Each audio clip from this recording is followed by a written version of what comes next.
සිනසන අයියට මතකද දන්න ඉස්සර කාලේ අපේ මුත්තා කෙනෙක් කොටිය උඩට නගින්න උගන්නලා බහින්ද ඉගන්නුවේ නැහැ කියලා ජනප්‍රවාද එනවා. මට මතකයි මල්ලේ.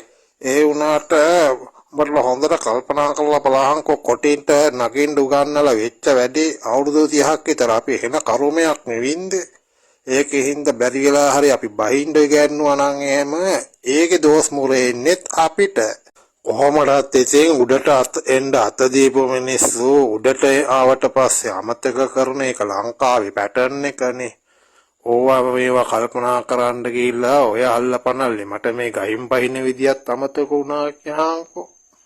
නියපොතු ටිකයි වලිගේ පාවිච්චි කරලා දැන් ඉතින් රූටලවත් බෑ ගන්න ඕනේ. නැත්නම් එහෙම අද දවල්ට කණ්ඩ වෙන්නෙත් නෑ. නෝනත් හොයනවා ඇති.